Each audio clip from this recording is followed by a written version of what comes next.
नमस्कार शेतकरी मित्रांनो, महाराष्ट्रामध्ये आता काही जिल्ह्यामध्ये पुढील आठवड्यामध्ये पावसाची चांगलीशी हजेरी लावणार आहे। तर त्यामध्ये कोणत्या जिल्ह्यामध्ये वादळी स्वरूपाचा व गारपीटसह पाऊस पडणार आहे व आजचा पावसाचा अंदाज कसा आहे व समोरील कसा 12 तारखेपर्यंत पाऊस राहणार त्या संबंधित संपूर्ण सविस्तर माहिती आपण जिल्हानिहाय घेणार आहोत। तर शेतकरी मित्रांनो, इथं बघितलं असता आज दुपारनंतर नागपूर झालं, अमरावती झालं, चंद्रपूर झालं ढगाळ वातावरण राहील व अकोल्यामध्ये, नांदेडमध्ये, जळगाव झालं, नाशिक झालं, नंदुरबार झालं, धुळे झालं या भागामध्ये ढगाळ वातावरण राहील व काही तुरळक ठिकाणी नाहीचे बरं म्हणजे पाऊस हा हजेरी लावणार आहे।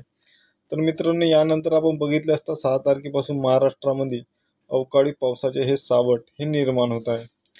तर याच्यामध्ये पूर्व विदर्भाकडे बघितलं असता चंद्रपूर, नागपूर, अमरावती, गोंदिया, भंडारा या भागामध्ये चांगलाच पाऊस हा पूर्व विदर्भामध्ये जोर हा अधिक असणार आहे। तसेच नंदुरबार, मालेगाव, जळगाव, नाशिक, मुंबईकडे, पुणे, सातारा, सांगली, रत्नागिरी या भागाकडे अधिक पाऊस राहणार 6 तारखेपासून। तर बघितलं असतं समोर शेतकरी मित्रांनो, 9 तारखेचा पावसाचा अंदाज हा कसा राहील, तर 9 तारखेला महाराष्ट्रामध्ये पाऊस हा अधिक राहणार आहे।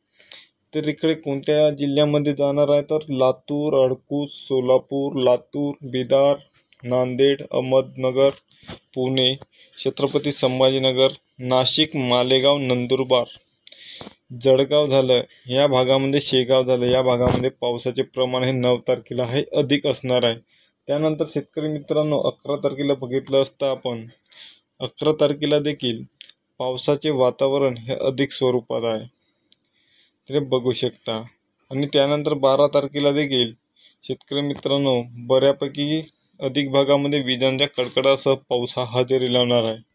तर त्यामध्ये नाशिक, मुंबई, सोलापूर, कोल्हापूर, सांगली, सातारा, नांदेड झालं, अकोला झालं, जळगाव झालं, नागपूर, पूर्व विदर्भाकडे, चंद्रपूर, गोंदिया, भंडारा, अमरावती, गडचिरोली या भागाकडे अधिक पाऊस असणार आहे। तर हे झाले शेतकरी मित्रांनो हवामानासंबंधित माहिती। अशाच अचूक माहितीसाठी बघत राहा आपलं यूट्यूब चॅनल। तोपर्यंत धन्यवाद।